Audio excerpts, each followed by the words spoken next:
إن الله جعل لهذه الأمة على بركة بظهورها.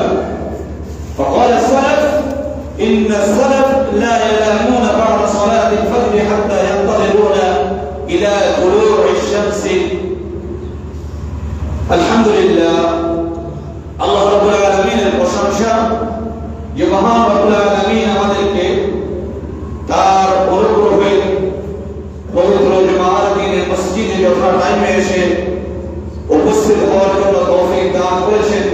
এজন্য আল্লাহ সুবহানাহু ওয়া তাআলার দরবারে সকলে কালিমাতুশ শুকর আদায় করি। সকলে বলি আলহামদুলিল্লাহ। দরুদ শান্তির দ্বারা বর্ষিত হোক বিশ্ব মানবতার মুক্তির দূত জনাব মুহাম্মদ রাসূলুল্লাহ সাল্লাল্লাহু আলাইহি ওয়াসাল্লামের প্রতি। জনাব মুহাম্মদ রাসূলুল্লাহ সাল্লাল্লাহু আলাইহি ওয়াসাল্লাম প্রত্যেকটা মুমিন মুসলিম, প্রত্যেকটা নর এবং নারী, প্রত্যেকের জন্য জীবন আদর্শ হিসেবে নবী মুহাম্মদ রাসূলুল্লাহ সাল্লাল্লাহু আলাইহি ওয়াসাল্লামকে আমরা আদর্শবান হিসেবে গড়ে তোলার জন্য আমরা যদি তার আদর্শে আমরা আদর্শিত হতে পারি, তাহলে আমরা ইহকালীন কল্যাণ এবং পরকালীন মুক্তি লাভ করতে পারবো ইনশাআল্লাহ। এজন্য নবী মুহাম্মদ রাসূলুল্লাহ সাল্লাল্লাহু আলাইহি ওয়াসাল্লামের দরবারে সকলে আমরা দরুদ ইব্রাহিম পাঠ করি। আল্লাহুম্মা সাল্লি আলা মুহাম্মদ কামা সাল্লাইতা আলা ইব্রাহিম ওয়া আলা আলি ইব্রাহিম ইন্নাকা হামিদুম মাজিদ। আল্লাহুম্মা বারিক আলা মুহাম্মদ ওয়া আলা আলি মুহাম্মদ কামা বারাকতা আলা ইব্রাহিম ওয়া আলা আলি ইব্রাহিম ইন্নাকা হামিদুম মাজিদ। উপস্থিত দাখিল মসজিদের সম্মানিত মুসল্লিয়ান ইকরাম ও পর্দার অন্তরালে মা ও বোনেরা, আজকে আমাদের খুতবার আলোচ্য বিষয় হলো টাইম ম্যানেজমেন্ট। টাইম ম্যানেজমেন্ট, সময়ের গুরুত্ব বা টাইমটাকে আল্লাহ রাব্বুল আলামিন আমাদেরকে দিয়েছেন। সময় আমাদেরকে আল্লাহ রাব্বুল আলামিন দিয়েছেন। এই ম্যানেজমেন্ট পদ্ধতি এটা কিরকম ভাবে হবে এবং আল্লাহ রাব্বুল আলামিনের নবী এবং আল্লাহ রাব্বুল আলামিন আমাদেরকে কেমন ভাবে টাইম ম্যানেজমেন্ট করতে বলেছেন, ইনশাআল্লাহ সে সম্পর্কে আলোচনা করব। আমার তৌফিক বিল্লাহ আলাইহি তাওয়াক্কাল করি। সম্মানিত সুধী, আমি টাইম ম্যানেজমেন্ট সম্পর্কে আলোচনা করতে গিয়ে পবিত্র কালামে পাকের একটি সূরা থেকে দুটি আয়াত তেলাওয়াত করেছি। সেই দুটি আয়াতকে কেন্দ্র করে ইনশাআল্লাহ আজকের খুতবাকে দেখব। আমার তৌফিক বিল্লাহ আলাইহি তাওয়াক্কাল করি। পবিত্র কালাম আল্লাহ রাব্বুল আলামিন 30 নম্বর পারাতে একটি সূরা অবতীর্ণ করেছেন, যে সূরাতে আল্লাহ রাব্বুল আলামিন সর্বপ্রথম কসম খেয়েছেন টাইমকে নিয়ে। যে সূরাটির নাম হলো সূরাতুল আসর। তার নামকরণই করা হয়েছে হলো আপনার সময়ের কসমকে নিয়ে। কিসের কসম? সময়ের কসমকে নিয়ে আল্লাহ রাব্বুল আলামিন এই সূরার নামকরণ করেছেন। আল্লাহ রাব্বুল আলামিন এখানে বলতে চেয়েছেন, বলেছেন ওয়াল আসর, সময়ের কসম, ইন্নাল ইনসানা লাফি খুসর, প্রত্যেক মানুষই আপনার ক্ষতিগ্রস্তের মধ্যে নিমজ্জিত। প্রত্যেক মানুষ আসলে ক্ষতিগ্রস্তের মধ্যে নিমজ্জিত। কিভাবে নিমজ্জিত? আল্লাহ রাব্বুল আলামিন এখানে বলছেন ইন্নাল ইনসানা লাফি খুসর, প্রত্যেক মানুষই, সকল মানুষই সময় নিয়ে ক্ষতির মধ্যে আপনার নিমজ্জিত। কিসের নিয়ে? সময় নিয়ে ক্ষতির মধ্যে নিমজ্জিত। কেননা আল্লাহ রাব্বুল আলামিন মানব জাতিকে তাদের জীবনকে পরিচালনা করার জন্য, আমি প্রত্যেককে বলবো খুতবার শুরু থেকে নিয়ে শেষ পর্যন্ত একটা সেকেন্ডের একটা তার যেন এদিক ওদিক না হয়, তাহলে খুতবার একটি শব্দ আপনার ভুল হয়ে যাবে, সেটা নষ্ট হয়ে যাবে, তাহলে খুতবার ভালো আপনি বুঝতে পারবেন। এজন্য শুরু থেকে নিয়ে শেষ পর্যন্ত খুতবা একটাকে একবারকে এদিকে তাকিয়ে চলতে হবে। আমি যেটা বলতে চাচ্ছি আপনাদেরকে, আল্লাহ রাব্বুল আলামিন মানব জাতিকে টাইম দিয়েছেন, সময় দিয়েছেন। আল্লাহ রাব্বুল আলামিন টাইমটা দিয়ে প্রত্যেক ব্যক্তিকে তার টাইমকে সঠিকভাবে বের করার জন্য আদেশ দিয়েছেন। কিন্তু মানব জাতির কোনো ব্যক্তি তারা তাদের টাইমকে সঠিকভাবে ব্যবহার করতে পারে না। সঠিকভাবে ব্যবহার করা না করার কারণে আল্লাহ রাব্বুল আলামিন যে মানব জাতিকে টাইম দিয়েছেন এটা গুরুত্ব দিতে পারে না। এজন্য আল্লাহ রাব্বুল আলামিন মানব জাতিকে আপনার 1 থেকে 60 বছর পর্যন্ত বয়স দিয়েছেন। মনে করি যে আমরা বসবাস করি ওই স্থানটার নাম আমরা উল্লেখ করি। কিরকম ভাবে আমরা বলি যে আমরা এখন সাদ্দারপুরে বসবাস করছি, আমরা এখন লক্ষ্মীপুরে বসবাস করছি, কেউ লন্ডনে বসবাস করছে, কেউ সৌদি আরবে বসবাস করছে, কেউ মক্কাতে বসবাস করছে, কেউ অন্যান্য ইউরোপ কান্ট্রিতে বসবাস করছে। আমরা বলি যে আমরা নির্দিষ্ট স্থানে বসবাস করি, কিন্তু আল্লাহ রাব্বুল আলামিন আমাকে আপনাকে যে বয়স দিয়েছেন, আমার জন্ম থেকে নিয়ে মৃত্যু পর্যন্ত, 1 বছর থেকে নিয়ে 60 বছর পর্যন্ত আল্লাহ রাব্বুল আলামিন আমাকে আপনাকে যে সময় দিয়েছেন, এই সময়ের মধ্যে আমরা বসবাস করি। মূলত আমরা কোন স্থানে বসবাস করি না। সাত্তারপুর বিগত 10 বছর আগেও কেন সাত্তারপুর ছিল, আপনার 10 বছর পরেও এটার নাম থাকে সাত্তারপুর থাকবে। আমি চলে যাব, আপনি চলে যাবেন, কিন্তু সাত্তারপুর নামই থাকবে। অর্থাৎ আমরা কোন স্থানে বসবাস করি না, আমরা যেটার মধ্যে বসবাস করি এটার নাম কি? এটার নাম হলো সময়। আমরা সময়ের মধ্যে বসবাস করি। এই সময়ের মধ্যে বসবাস করতে গিয়ে আল্লাহ রাব্বুল আলামিন প্রত্যেক ব্যক্তিকে আল্লাহ রাব্বুল আলামিন 24 ঘন্টা সময় দিয়েছেন। কয় ঘন্টা সময় দিয়েছেন? 24 ঘন্টা প্রত্যেকটা ব্যক্তিকে আল্লাহ রাব্বুল আলামিন সময় দিয়েছেন।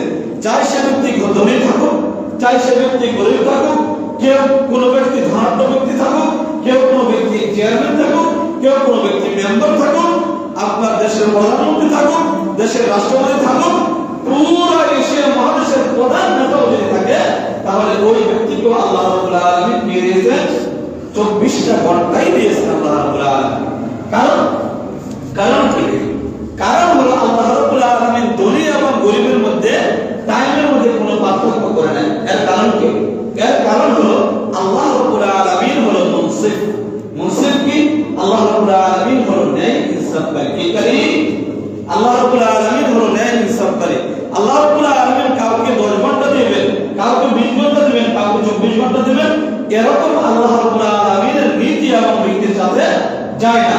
এর মানে আল্লাহ রাব্বুল আলামিন কোন ব্যক্তিকে আপনার 24 ঘন্টা সময় দিবেন, কোন ব্যক্তিকে কম দিবেন, এরকম হবে না।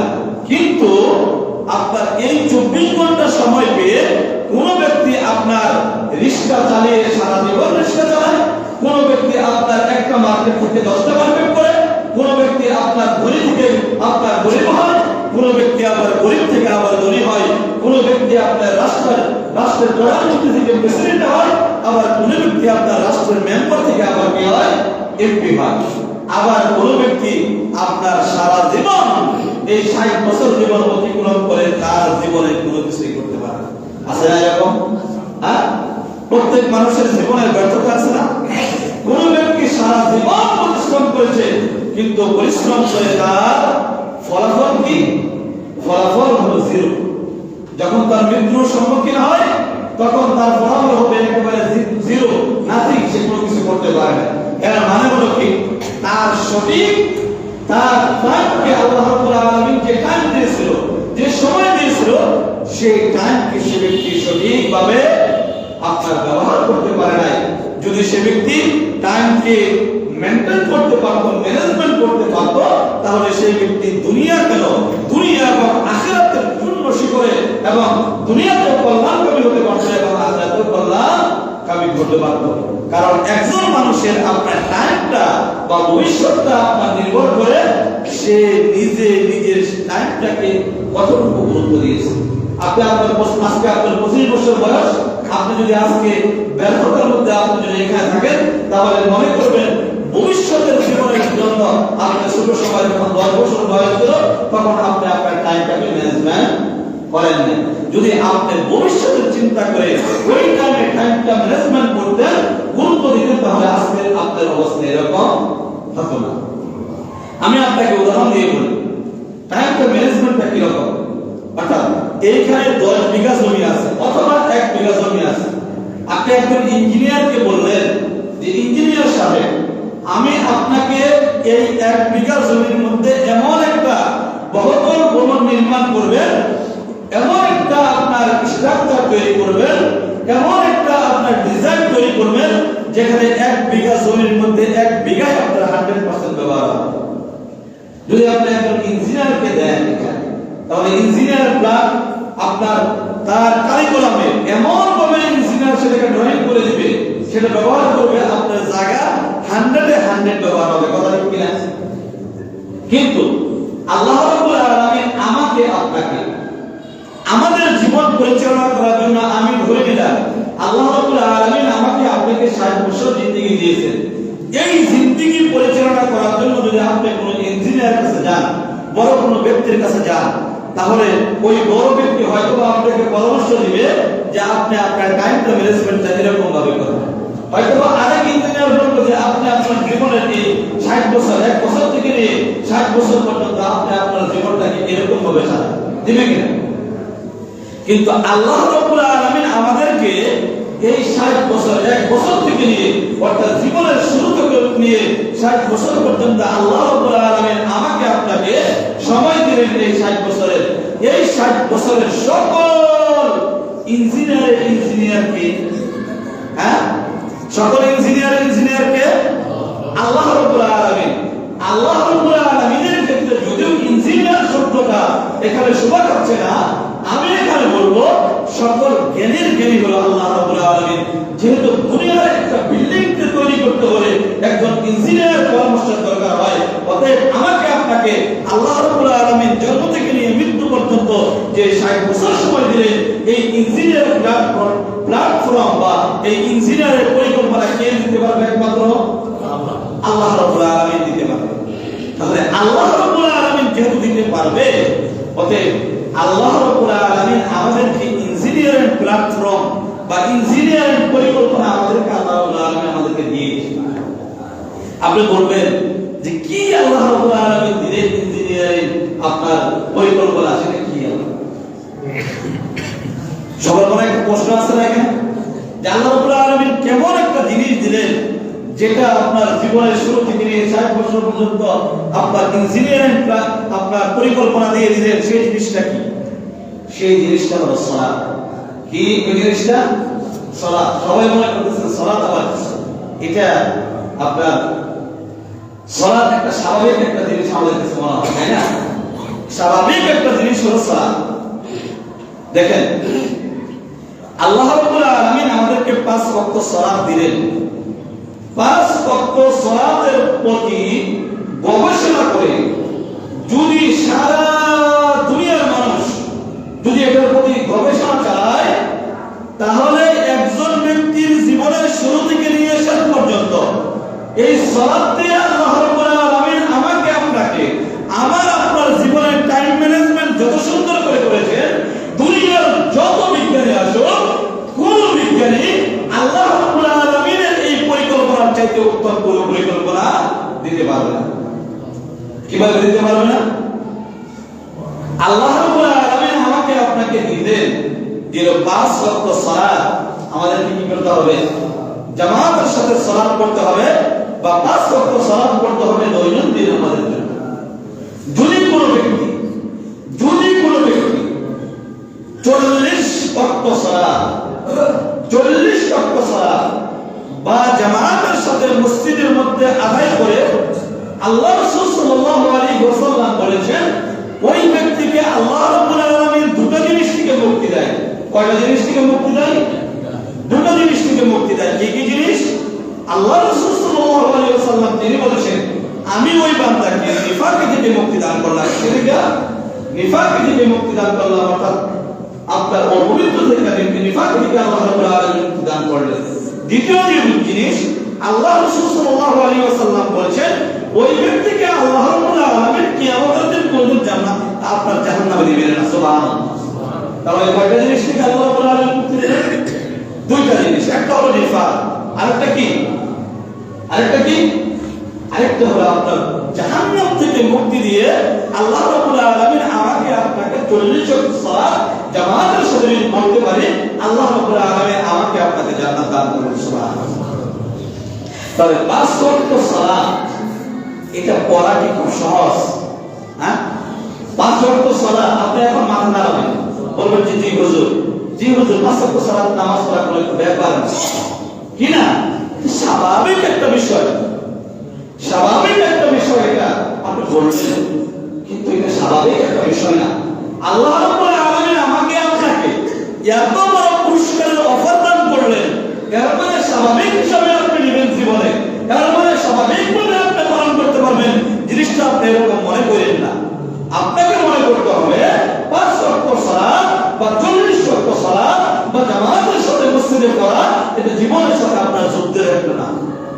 কিসের একটা নাম? যুদ্ধ, জীবনের সাথে একটা যুদ্ধ। কারণ কোন ব্যক্তি যদি 5 ওয়াক্ত সালাত যদি সঠিকভাবে আপনার টাইমকে ম্যানেজমেন্ট করতে পারে, তাহলে ওই ব্যক্তির জীবন পরিচালনা করার জন্য অন্য কোনো বিজ্ঞানীর, অন্য কোনো জ্ঞানীর, কোন ব্যক্তি থেকে পরামর্শ নিতে হবে না তার জীবনের টাইম ম্যানেজমেন্ট। বলে বলবেন কি বলে? আমি আপনাকে কোরআন এবং সুন্নাহ দ্বারা, নবী এবং রাসূলের দ্বারা অনেক অসংখ্য আমি উদাহরণ আপনাকে আমি দিতে পারবো, কিন্তু আমি ইসলামের মধ্যে না থেকে যদি ভিন্ন কোনো ধর্মী খ্রিস্টান যারা ইসলামের নাম ব্যবহার করে বা ইসলাম গ্রহণ করেন নাই, এরকম ব্যক্তি যারা আপনার এই টাইমকে ম্যানেজমেন্ট নিয়ে গবেষণা করে তারা তাদের জীবনের উন্নতির জন্য উন্নতির মধ্যে তারা চূর্ণ শিখরে পৌঁছে গেছে, তাদের উদাহরণ যদি দিই আমি, তাহলে আপনাকে দেব যে বিল গেটসকে আপনারা চেনেন, বা জুকারবার্গ। এদের নাম রেখে আপনি মোবাইলের মধ্যে সার্চ দেবেন ইংরেজিতে, when gates of from the back, মানে বিল গেটস কোন সময় ঘুম থেকে তার শরীরকে ওঠায়, বা সকালবেলা কোন সময় আপনি শরীরকে ঘুম থেকে জাগায়। আপনি জুকারবার্গ বিশ্বের মধ্যে অনেক বড় ধনী, সে মুসলিম ব্যক্তি নয়,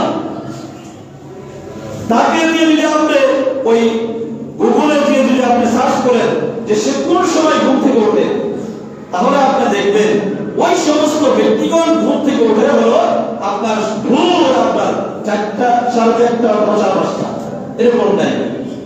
কারণ তারা আল্লাহ রাব্বুল আলামিনের যে কোরআন, এই কোরআনকে আমরা শুধু কোরআনকে পড়ি এর অর্থ বুঝি না, কিন্তু তারা আল্লাহ রাব্বুল আলামিনের কোরআনকে পড়ে, বুঝে এবং গবেষণা করে।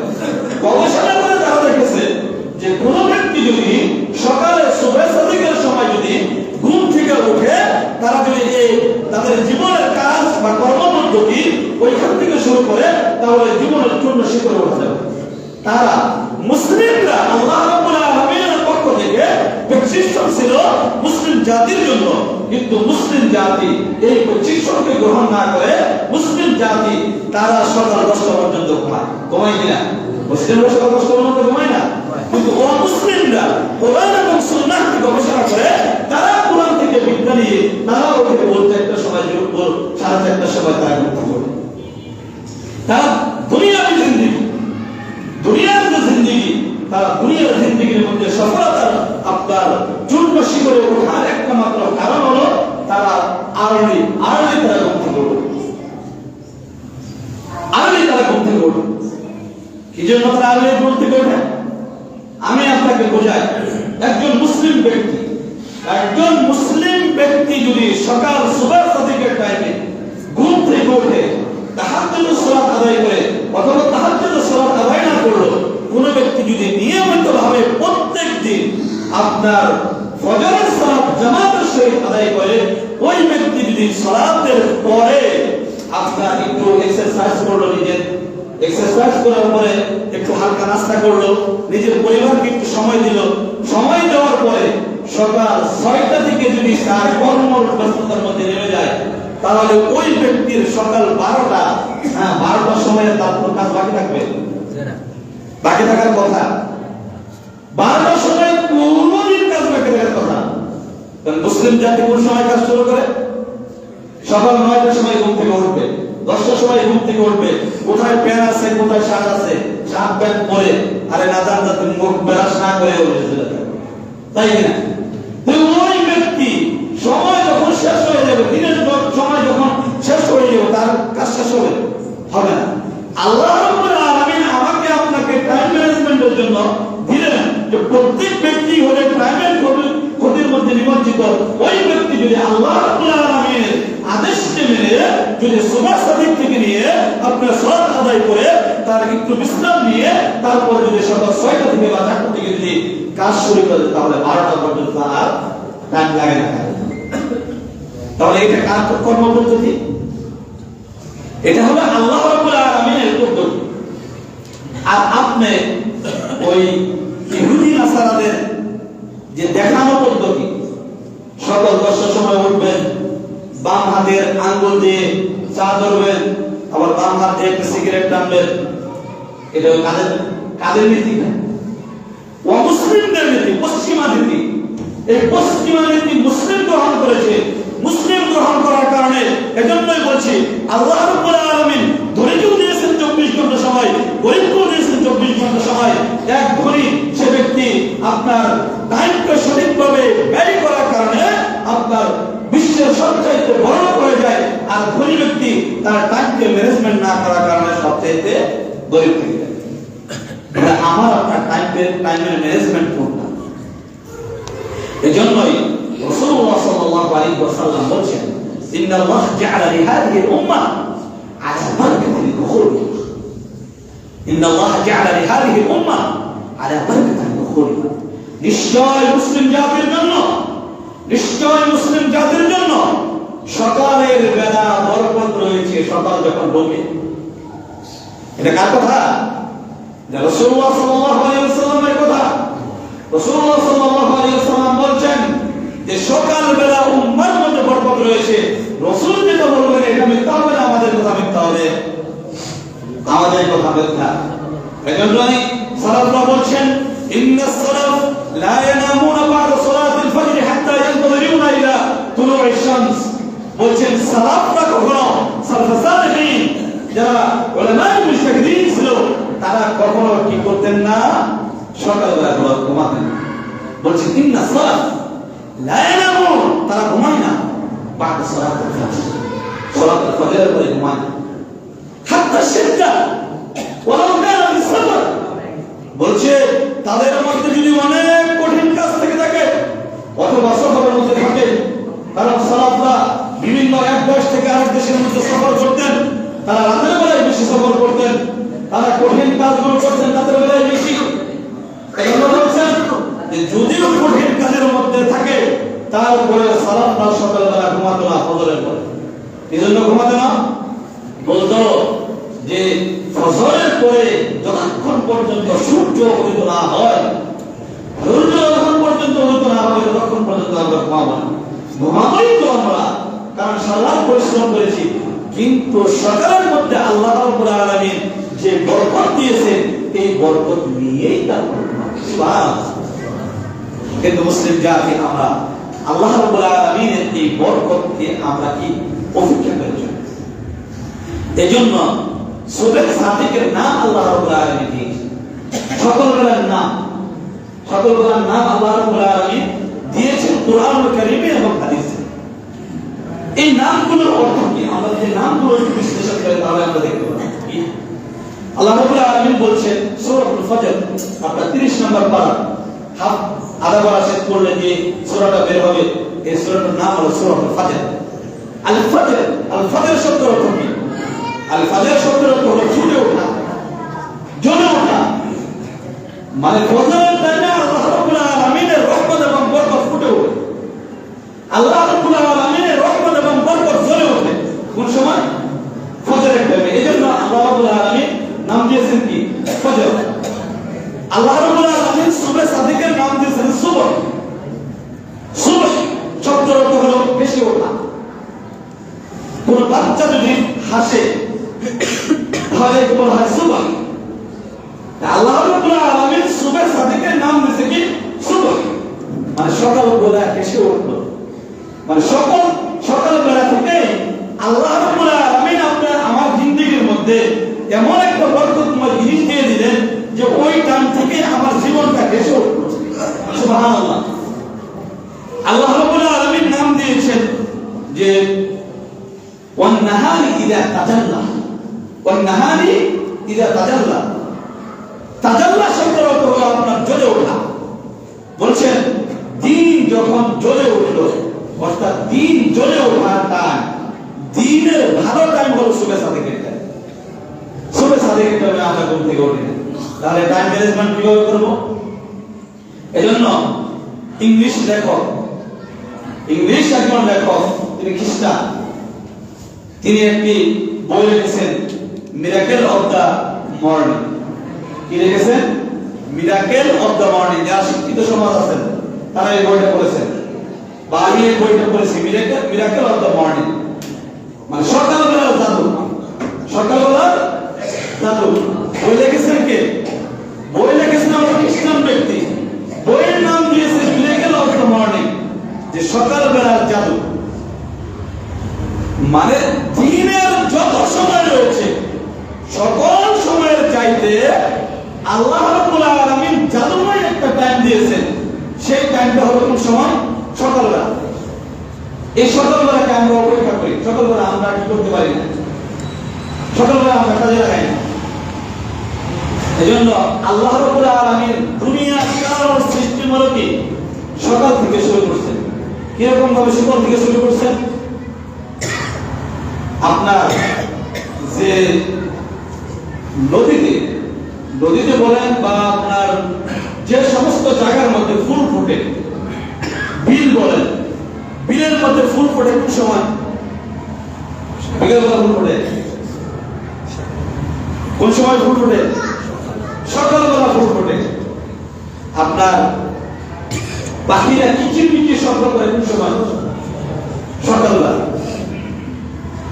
আপনার বাড়ির মধ্যে মোরগ বা মুরগি বা হাঁস মুরগি পালন করেন, হাঁস মুরগি যখন সালাতের টাইম হয়, ফজরের নামাজের টাইম হয়, কোন সময় ডাকে? মোরগের মধ্যে ডাকে কোন সময়? সুবহ সাদিকের সময়।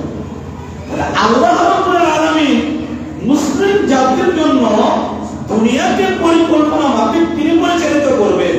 এই জন্য সুবহ সাদিকের টাইমে আল্লাহ রাব্বুল আলামিন আমাকে আপনাকে আপনার বরকত দিয়েছেন সুবহ সাদিকের টাইমে, কিন্তু আমরা এটা করতে পারি না। এজন্য আল্লাহ রাব্বুল আলামিন আমাকে আপনাকে টাইম ম্যানেজমেন্ট করার জন্য 5 ওয়াক্ত সালাত আমাকে দিয়েছেন। 5 ওয়াক্ত সালাত কিরকম ভাবে আল্লাহ রাব্বুল আলামিন দিয়েছেন? এখান থেকে যদি আমি যাই কোথায়? দালাল বাজার যাই, দালাল বাজার যাওয়ার পরে দেখবেন রাস্তার উপরে একটা সাইনবোর্ড লেখা আছে যে লক্ষ্মীপুর 5 কিলোমিটার দূরে। কত কিলোমিটার দূরে? 5 কিলোমিটার দূরে। তারপরে যদি লক্ষ্মীপুরে যায় তাহলে এখানে বড় সাইনবোর্ড লেখা আছে কুমিল্লা 2 কিলোমিটার দূরে। আছে কিনা? এই এক জায়গা থেকে আরেক জায়গার ডিসটেন্স বা তুলনামূলক দূরত্ব বোঝানোর জন্য যে সাইনবোর্ড তৈরি করা হয়েছে গাড়ির ড্রাইভারদের জন্য বা মানুষদের জন্য, এটা কি ওয়ার্নিং? কি ওয়ার্নিং দেওয়া হয়েছে তুমি যদি এই রাস্তার মাধ্যমে যাও তাহলে তুমি সামনে কুমিল্লা পাবে, সামনে এই রাস্তা পাবে, ওই রাস্তা পাবে। এটা কে দিয়েছে? বাংলাদেশের যারা সড়ক বিভাগের যারা দায়িত্ব রয়েছে তারা দিয়েছে। তারা কোথা থেকে নিয়েছে? এটা আল্লাহ রাব্বুল আলামিনের যে টাইম ম্যানেজমেন্টের যে বিষয়টা, এখান থেকে তারা নেওয়া। আল্লাহ রাব্বুল আলামিন আমাকে আপনাকে সময় দিয়েছেন, সময় দিয়ে তিনি টাইম ম্যানেজমেন্ট করতে দিয়েছেন। বলছেন ফজরের সালাতের পর থেকে নিয়ে আবার জোহর পর্যন্ত বিশাল বড় একটা লম্বা একটা গ্যাপ। এই গ্যাপের মধ্যে তোমার দিনের যত কাজ রয়েছে সকল কাজ তুমি এই টাইমের মধ্যে করো। আবার সালাত ও জোহরের টাইমে একটা টাইমের কি ওয়ার্নিং দেওয়া হয়েছে, আরে দিন শেষ হয়ে যাচ্ছে, জোহরের পরে তুমি কি করবা? নির্ধারিত টাইম 24 ঘন্টা আল্লাহ রাব্বুল আলামিন আমার জন্য আপনার জন্য ভাগ ভাগ করে দিয়েছেন। জোহরের পরে তুমি সাধারণ একটু বিশ্রাম দিবা বা খানা খাইবা, এর জন্য আল্লাহ রাব্বুল আলামিন এখানে একটা টাইম দিয়েছেন। আবার আসরের টাইম এরকম ভাবে 5 ওয়াক্ত সালাতের মাধ্যমে আল্লাহ রাব্বুল আলামিন আমাকে আপনাকে একটা টাইম দিয়েছেন। এই টাইমটা মেনে যদি আমরা করতে পারি তাহলে জীবনের মধ্যে আমরা আমাদের টাইমকে কি করতে পারবো? কাজে লাগাতে পারবো। যদি আমরা এটা যদি না কাজে লাগাতে পারি তাহলে ওই যে বললাম প্রথমে যে একজন মানুষকে আল্লাহ রাব্বুল আলামিন 24 ঘন্টা সময় দিয়েছে, ওই ব্যক্তি রিকশা চালক থেকে ভবিষ্যতে আপনার কি হয়? আপনার বড় ব্যবসায়ী হয়, বড় ধনী ব্যক্তি হয়। আবার আরেক ব্যক্তিকে আল্লাহ রাব্বুল আলামিন ওই 24 ঘন্টা সময় দিয়েছেন, কিন্তু 60 বছরের টাইমে ওই ব্যক্তি জীবনে কোনো কিছুই করতে পারে না। এর মানে আপনার টাইমকে, ভবিষ্যতের যে টাইমটা, এই টাইমটা আপনার মূল্যায়ন করা এটা আপনার নিজের উপর দায়িত্ব। আপনার ভবিষ্যৎ জীবন আপনার উপর নির্ভর করবে আপনি বর্তমান সময়ে আপনার টাইমটা কিরকম ভাবে ম্যানেজমেন্ট করছেন। সম্মানিত উপস্থিতি, এজন্য টাইম ম্যানেজমেন্ট সম্পর্কে আরো বক্তব্য দিত, আরো অনেক আলোচনা ছিল। আমি ভিন্ন দুটি প্রশ্ন বা ভিন্ন দিকে আলোচনা করব, এজন্য আমি টাইম ম্যানেজমেন্ট সম্পর্কে এখানে আলোচনা করার চেষ্টা করছি। আল্লাহ রাব্বুল আলামিন আমাদেরকে টাইমকে ম্যানেজমেন্ট করার জন্য তৌফিক দান করেন। আমিন। সম্মানিত উপস্থিতি, প্রথম যে বিষয়টা আসছে আমাদের কাছে যে চলমান সপ্তাহে বর্তমানে তাবলীগ জামাতের যে দ্বন্দ্ব, তাবলীগ আর জামাত তাবলীগ, যেটা গাজীপুরের টুঙ্গিতে প্রত্যেক বছরে এটা অনুষ্ঠিত হয়ে থাকে, এই জামাত তাবলীগ এটা সম্পর্কে আমরা এর আগে অনেকবার বলেছি। যেহেতু এই সমাজটা হলো মাযহাবী সমাজ, এজন্য আমাদের অনেক সময় কথা বলতে অনেক সতর্কতামূলক কথা বলতে হয়। কারণ কেউ মাযহাবকে দৃঢ়ভাবে বিশ্বাস করে, আবার কেউ মাযহাবকে উঠে এসে কোরআন এবং সুন্নাহকে বিশ্বাস করার জন্য চেষ্টা করে। এজন্য সমন্বয় করে অনেক সময় কথা বলতে হয়। আমরা এর আগে এই মসজিদের মধ্যে জামাত তাবলীগ বারবার আসার জন্য তারা চেষ্টা করেছিল। একবার তারা আসছেও, বিভিন্ন ক্ষমতা বা বিভিন্ন প্রভাব বা তাদের কারণে আমরা কিছু বলতেও পারি না, এই জন্য আসছে।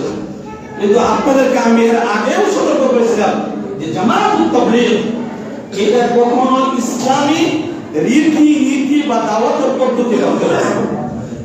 আর জামাত তাবলীগের যে প্রচলিত নীতি, এই নীতিটাই নেওয়া হলো আপনার স্বপ্নের মাধ্যমে নেওয়া। এটা কি কিসের মাধ্যমে নেওয়া? স্বপ্নের মাধ্যমে নেওয়া। আজকে আমি কথা বলতেছি, আপনি খুতবা থেকে নেমে যাওয়ার পরে আমার এই কথার অনেকে বিরোধিতা করবেন, এটা বাস্তব। বা এর আগেও বিরোধিতা করছেন জামাত তাবলীগের ব্যাপারে কথা বলার কারণে। কিন্তু বিরোধিতা আপনি করতে পারেন, সত্য এটা আপনাকে জানানো আমার দায়িত্ব। এই 40 দিন এই চিল্লা বা টুঙ্গির ময়দানে একসাথে জমায়েত হয়ে দ্বিতীয় হজ দুইবার এখানে গেলে আপনার হজ্জের সওয়াব হবে। এই নোংরামি নামক কথাবার্তা কোরআন এবং সুন্নাহ কোথাও এটাকে প্রমাণ দেখাতে পারবে না। কিন্তু আজকে মুসলিম জাতি নিজেকে আপনার মুসলিম দাবি করে, আর তারা এই ইসলামের নামে তারা এই বেহায়াপনা, আমি এটাকে বলবো বেহায়াপনা, এই বেহায়াপনা করে আপনার দেশ এই ক্লান্তি লগ্নে চলছে। এমন অবস্থায় টঙ্গীর ময়দানে যে তারা চাইলেও মানুষকে আপনার মৃত্যুবরণ করালো, এক গ্রুপ আপনার বিবৃতি দেয়, আরেক গ্রুপ আপনার সংবাদ সম্মেলন করে, আপনার এরা হলো শহীদ। আরে বোকার দেশে আমরা বসবাস করি, যে যেমনি মরো শহীদ। শহীদ তোমার বাপের কথা, শহীদ তোমার বাপের কথা, শহীদ বললেই তুমি শহীদ হবে।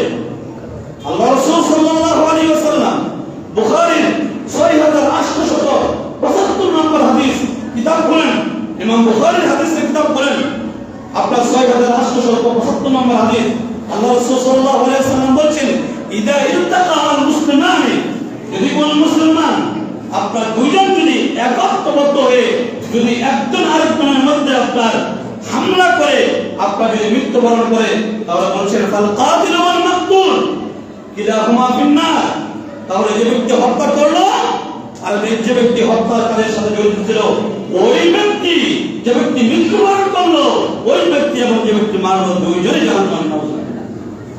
তোমরা ফতোয়া কি মানাও? সংবাদ সম্মেলন করে তোমরা ফতোয়া দাও যে যারা টঙ্গীর ময়দানে এই সপ্তাহে আপনার শহীদ হয়েছে, শহীদ তোমরা ইসলামকে নিজেদের ঘরের আপনার मुंह पे लेছো, दिल्ली का लाडू जिसको चाहे उसका खाएगा, जिसको चाहे उसको नहीं खाएगा।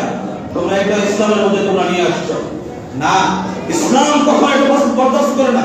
তুমি কিসের চিল্লা দাও তোমার আপনার পরিবার পরিজনকে রেখে? দেখো কোথায় থেকে তোমরা পেলে? তোমাদেরকে বারংবার আমরা কথা দিয়েছি, বলছি আশেপাশে অনেক মসজিদ রয়েছে, তোমরা ওই সমস্ত মসজিদের মধ্যে তাবলীগের বয়ান করো, আমরা কিছু বলবো না। কিন্তু তাওহীদ ধর্মী মসজিদে তাও আপনার এই প্রচলিত আপনার তাবলীগের কোন জামাত এখানে আসতে পারবে না। তোমরা রাজনৈতিক প্রভাব খাটিয়ে যে যেভাবেই হোক তোমরা তাবলীগকে এখানে ঢোকানোর জন্য অনেকবার চেষ্টা করে যেমন ঢুকিয়েছে। তৌহিদ জামাতা আপনাদেরকে বলতে চাই, তাবলীগ জামাতের তাদের যে কর্মপদ্ধতির উদ্দেশ্য ভালো, কিন্তু উদ্দেশ্য ভালো থেকে কোরআন এবং সুন্নাহ ভিত্তিক আলোচনা না করে তারা আপনার সহিহ হাদিসকে বাদ দিয়ে, কোরআন এবং সুন্নাহর আয়াতকে বাদ দিয়ে তারা জাল জয়ীদের কিস্সা কাহিনী করে মুসলিম জাতিকে সঠিক আমল থেকে তারা দূরে করে। মুসলিম জাতি দ্বারা আপনার আমরা ইহদিনাস সিরাতাল মুস্তাকিমের পথের থেকে তাদেরকে উদ্বুদ্ধ করি, তোমরা ইহদিনাস সিরাতাল মুস্তাকিম থেকে বাদ দিয়ে তাদেরকে তোমরা ভিন্ন পথে নিয়ে মুসলিম জাতিকে তোমরা ভিন্ন দিকে তোমরা উদ্বুদ্ধ করো। তোমরা সাবধান হয়ে যাও। আমি আজকে বলছি এই খুতবার মধ্যে দাঁড়িয়ে হয়তো আগামী 20 বছর নিষিদ্ধ হবে না, আগামী 50 বছর নিষিদ্ধ হবে না, আগামী 100 বছরের মধ্যে মুসলিম জাতির মধ্যে এমন একটা চেতনা আসবে, মুসলিম জাতি যেরকম ভাবে কোরআন এবং সুন্নাহর দিকে আপনার কোরআন এবং সুন্নাহ পালন করার জন্য উদ্বুদ্ধ, মুসলিম জাতি আজকে কোরআন এবং সুন্নাহ বোঝার জন্য চেষ্টা করে, আগামী 50 বছর পরে 100 বছর পরে মুসলিম জাতি তাওহীদ আপনার তাবলীগ জামাতকে তারা বিশ্বাস করবে না ইনশাআল্লাহ। সম্মানিত উপস্থিতি, শহীদের কথা বলা আমাদের যেন এত সহজ না হয়। যেভাবে মৃত্যুবরণ করে নাম লাগিয়ে দিলাম শহীদ, অমুক শহীদ, তমুক শহীদ, শহীদের মাসআলা বুঝতে হবে। আরেকটা মাসআলা সম্পর্কে আলোচনা করব, সেটা হলো চলতি সপ্তাহে গাজীপুর জেলাতে একটা মসজিদের মধ্যে আলেম উলামা যে কাজটি করেছে, আপনারা যারা অনলাইন গার্ডেন তাদের এটা জানা দরকার বা জানেন, এবং আমাদের এখানে অনেক বয়োজ্যেষ্ঠ মানুষ রয়েছে তারা এটা কত জানেন যে তালাকের মাসলাকে কেন্দ্র করে একটা মসজিদের মধ্যে একজন আলেম হিলাফ করতে গিয়ে মসজিদের আপনার সিঁড়ির মধ্যে সহবাস করেছে।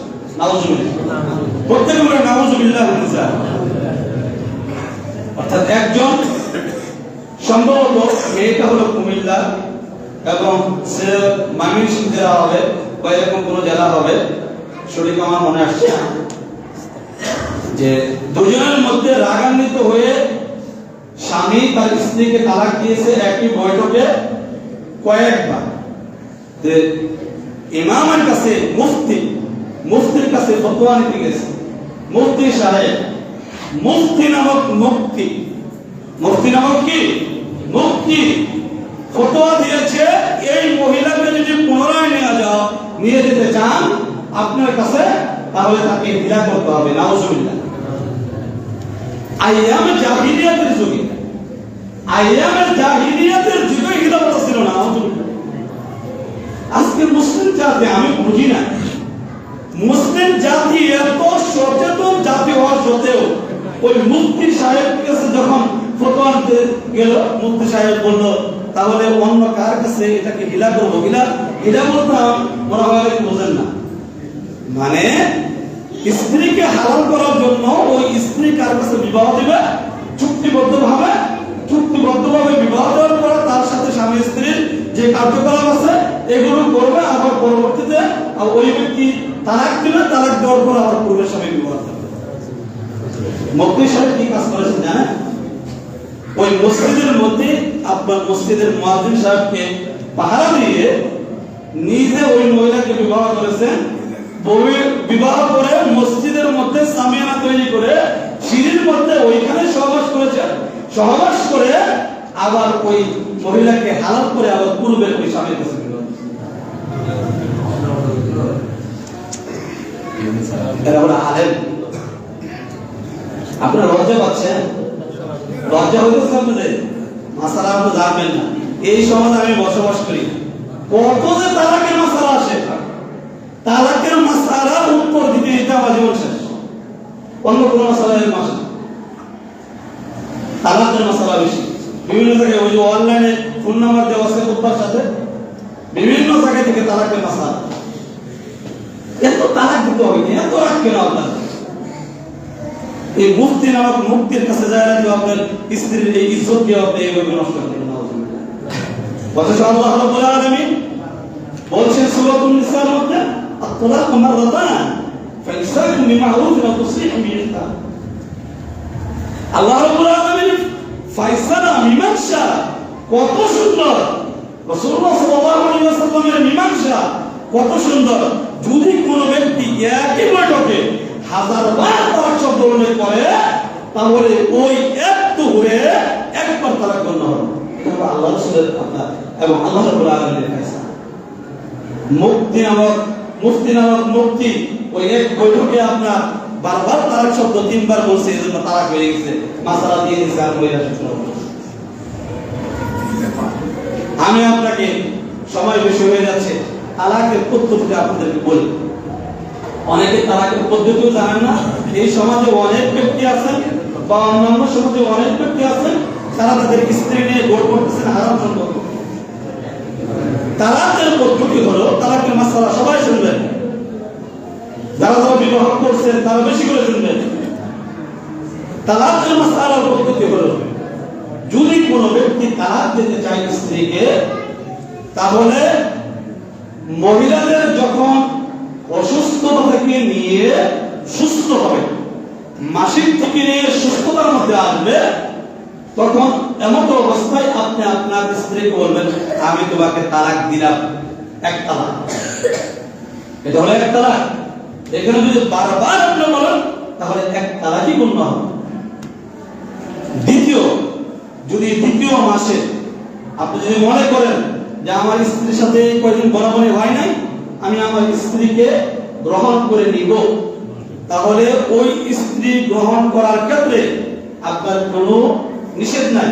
ওই স্ত্রীকে আপনি স্ত্রীর সুলভ আচরণ করতে শুরু করবেন, আচরণ করতে শুরু করবেন, তাহলে আপনার এক তালাক হয়ে থাকবে। জীবনের আবার যদি 5 বছর পরে আবার যদি আপনার স্ত্রীকে আপনার দুরূহ অবস্থায় আবার যদি বলেন যে তোমাকে তালাক দিলাম, তাহলে কয় তালাক করবেন? না হলো 2 তালাক। এমন অবস্থায় যদি আপনার আবার মনে হয় যে আমি আমার স্ত্রীকে আবার নিয়ে নিব, আমার বাচ্চা কাচ্চা আছে, বেশি সমস্যা হয় বাচ্চা কাচ্চার কারণে, বাচ্চা 3টা, গত সপ্তাহে একজন আসছে, ফিস হতে আলহামদুলিল্লাহ, কিন্তু তার সংসার টিকবে না। যেটা বলতেছিলাম যে দ্বিতীয়বার যদি এরকম হয় তাহলে ওই স্ত্রীকে যদি চায় যে আবার নিয়ে যাবে তাহলে নিতে পারবে। ওই ক্ষেত্রে কোনো বিবাহ করাতে হবে। তালাক দিয়ে বিবাহ করাতে চান, ওই ক্ষেত্রে কি করতে হবে না, কোনো বিবাহ করাতে হবে না। তৃতীয়বার আরেক কুমড়ে দিয়ে যদি আবার বলেন আমি তোমাকে তালাক দিলাম, তাহলে ওই স্ত্রী আপনার জন্য হারাম হয়ে যাবে। বুঝতে পারছেন? এটা হলো তালাকের সঠিক মাসালা। সঠিক মাসালা না জানার কারণে আপনার বেঠিক মাসালা নীতি দেয়া নিজেদেরকে এরকম আপনার খারাপ কাজের মধ্যে জড়ায় না। এটা হলো তালাকের উত্তম মাসালা। এরকম যদি হয় তাহলে ওই ব্যক্তি তৃতীয় তালাক দেওয়ার পরে স্ত্রীকে গ্রহণ করতে পারবে না। হ্যাঁ, এখন যদি স্ত্রী অন্য কোনো ব্যক্তির কাছে স্ব-ইচ্ছায় বিবাহ হলো, স্ব-ইচ্ছায় বিবাহ হয়ে দীর্ঘ 2 বছর 3 বছর সংসার করলো, সংসার করার পরে দ্বিতীয় স্বামী সে আবার তালাক দিয়ে দিল স্ব-ইচ্ছায়, যদি তালাক দেয় তাহলে ওই স্ত্রীকে আবার আপনি বিবাহ করে আপনার বাড়িতে নিয়ে আসতে পারবেন। কিন্তু মোল্লা নামক কোল্লারা ফতোয়া দেয় হীরা নামক আপনার বিবাহ দিয়ে, হীরা মানে চুক্তিমূলক বিবাহ, আমি আমার স্ত্রীকে আমি তালাক দিয়ে দিয়েছি, আপনি বিবাহ করবেন, অথবা ওই জ্যেষ্ঠ কোনো ব্যক্তির কাছে বিবাহ দিবে, মানে মৃত্যুবরণ করবে বা এরকম ওই ব্যক্তির কাছে বিবাহ দিবে, মানে বাংলা কথায় বলতে হয় ওই ব্যক্তির যৌন ক্ষমতা কোনো কিছু নেই, ওই ব্যক্তির কাছে বিবাহ দিবে, বিবাহ দেওয়ার পরে পরবর্তী সপ্তাহে আবার স্ত্রীকে গ্রহণ করবে। এটাকে বলা হয় চুক্তিভিত্তিক বিবাহ। কি ভিত্তিক বিবাহ? চুক্তিভিত্তিক বিবাহ। এ ব্যাপারে আল্লাহ রাসূল সাল্লাল্লাহু আলাইহি ওয়াসাল্লাম লা'ন রাসূলুল্লাহ সাল্লাল্লাহু আলাইহি ওয়াসাল্লাম আল-মুহিল্লা ওয়াল মুহিল্লাতা। আল্লাহ রাসূল সাল্লাল্লাহু আলাইহি ওয়াসাল্লাম বাড়া করা পাঠা এবং বাড়া করা পাঠি উভয়ে আল্লাহ রাব্বুল আলামিনের লাআনাতের মধ্যে নিবে। মানে ওটা ভাড়া করা পাঠা না, ভাড়া করা ওই পাঠি বা ছাগি বলেন যে এটা হলো ভাড়া করা ছাগির মতো, ওই দুটাই হলো আল্লাহ রাসূল সাল্লাল্লাহু আলাইহি ওয়াসাল্লামের লাআনতের মধ্যে থাকে। তাহলে এই হিলা কথা এরকম ভাবে চুক্তিভিত্তিক বিবাহ এটা করা যাবে না। আল্লাহ রাব্বুল আলামিন আমাদেরকে এই মাসআলা সঠিকভাবে বোঝার জন্য তৌফিক দান করেন এবং একটু উত্তেজিত হলেই স্ত্রীকে তালাক দিতে হবে, ডান বাম দেখবেন না, সন্তানের দিকে দেখবেন না, এরকম যেন না হয়। তালাক যদি এরকম হয়ে যায় কথা, তাহলে আলেমদের, ভালো আলেমদের পরামর্শ নেবেন, যাই কারো পরামর্শ নিয়ে আপনার এরকম খারাপ কাজের সাথে যেন জড়িত না হয়। আল্লাহ রাব্বুল আলামিন আপনাদেরকে সুশৃঙ্খলভাবে নিজেদের পারিবারিক জীবন যাপন করার জন্য তৌফিক দান করেন। আমিন। বারাকাল্লাহু লানা ওয়া লাকুম ফিল কোরআনিল আযীম ওয়া নাফা'না ওয়া ইয়্যাকুম বিল আয়াতি ওয়াল যিকরিল হাকীম।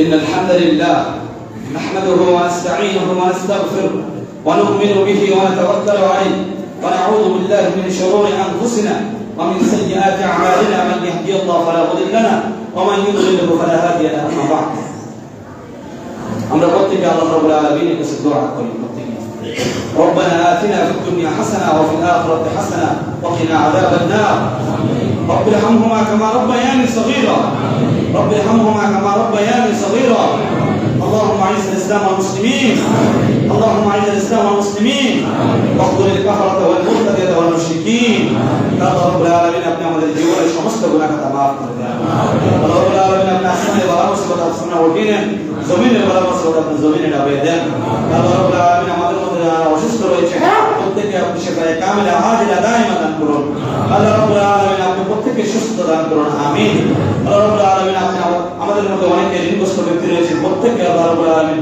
ঋণ থেকে মুক্তি পাওয়ার জন্য তৌফিক দান করুন আমিন আল্লাহ রাব্বুল আলামিন আমাদের সমাজে অনেক ব্যক্তি মৃত্যুবরণ করেছেন আল্লাহ রাব্বুল আলামিন অন্ধকার কবরে শায়িত রয়েছেন প্রত্যেককে আপনি জান্নাতের ফেরদাউস দান করেন আমিন পাক মসজিদের জন্য যারা জায়গা জমি দিয়েছেন আল্লাহ রাব্বুল আলামিন প্রত্যেককে আপনি সেবায়ে কামিলা আজিলা দাইমা দান করে আল্লাহ রাব্বুল আলামিন তাদেরকে দীর্ঘ হায়াত দান করুন আমিন আল্লাহ রাব্বুল আলামিন এই মসজিদের জন্য যারা দান দক্ষিণা করে যাচ্ছেন আল্লাহ রাব্বুল আলামিন আপনি প্রত্যেককে দানকে কবুল এবং মঞ্জুর করেন আল্লাহ রাব্বুল আলামিন এই মসজিদে যারা দূর দূরান্ত থেকে এসে সঠিক মাসআলা জানার জন্য আল্লাহ রাব্বুল আলামিন যারা সালাত আদায় করার জন্য আসে খুতবা শোনার জন্য আসে আল্লাহ রাব্বুল আলামিন তাদেরকে কবুল এবং মঞ্জুর করেন আল্লাহ রাব্বুল আলামিন তাদের এই পথকে সহজ করে দেন আল্লাহ রাব্বুল আলামিন আমরা যারা এখানে উপস্থিত রয়েছে প্রত্যেককে আপনি ক্ষমা করে দেন আল্লাহ রাব্বুল আলামিন প্রত্যেককে আল্লাহ রাব্বুল আলামিন আমাদের গুনাহকে ক্ষমা করে তার কিয়ামতের দিন আপনি আমাদেরকে জান্নাতুল ফেরদাউস দান করেন আমিন সুবহানাকা রাব্বিকা রাব্বিল ইজ্জাতি আম্মা ইয়াসিফুন ওয়া সালামুন আলাল মুরসালিন ওয়ালহামদুলিল্লাহি রাব্বিল আলামিন ওয়া বিস সালাম